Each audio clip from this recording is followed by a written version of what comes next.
Drita Haxhillari prej 17 vitesh lufton me kancerin e gjirit. Ishte vetëm 36 vjeç kur do të diagnostifikohej me këtë sëmundje, por nuk i humbi shpresat në asnjë moment.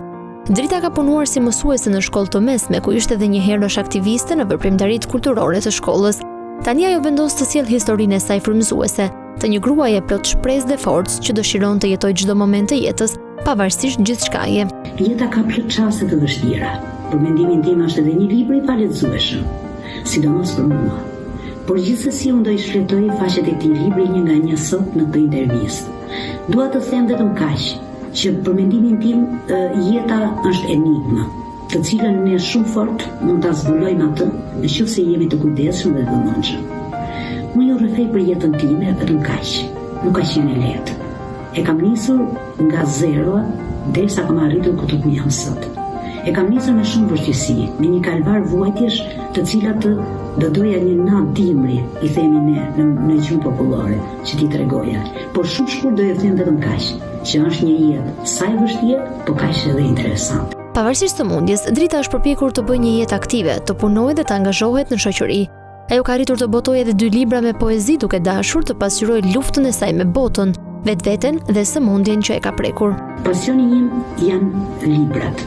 Dhe fal Zotit që vjen i pari dhe fal punës tim me plot përkushtim, munda që të botoj këto 2 libra. Libri i parë titullohet Lulja Çeli përsëri dhe libri i dytë që kam botuar së fundmi titullohet Kthema buzëqeshjen. Të 2 librat janë të lidhura ngurësisht me njëra tjetrën, sepse janë në vazhdimsi e njëra tjetrës. Nëse në librin e parë Lulja Çeli përsëri, unë jam një lule që kam çelur nga një lule e vyshkur, unë çela përsëri.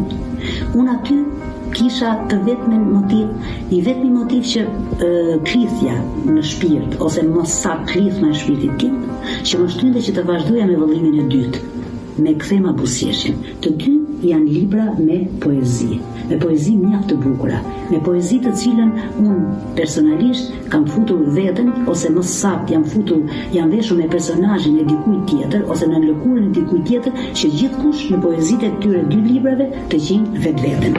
Një kalvari gjatë vuajtjes jeta e saj, por optimizmi që e karakterizon ka bërë që të luftojë fort dhe gjatë kësaj kohe nuk ka hequr dorë asnjëherë nga dashuria.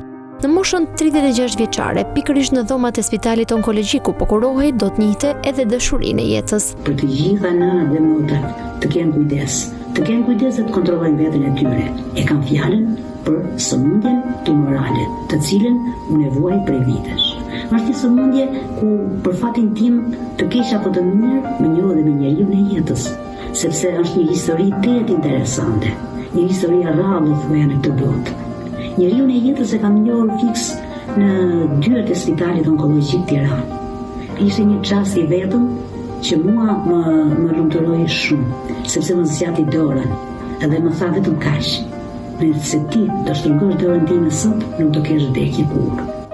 Të gjithë u drejtohen me një mesazh paqeje, që së pari të duan veten e tyre, duke dashur veten dhe duke u parë në pasqyrë se kush janë, dhe njëkohësisht duke u parë në pasqyrë në analizën e thellë të vetvetes dhe të jetës së tyre, do të kuptojnë dhe do kthejnë vëmendjen edhe tek arti, sepse arti mbi të gjitha është kulturë.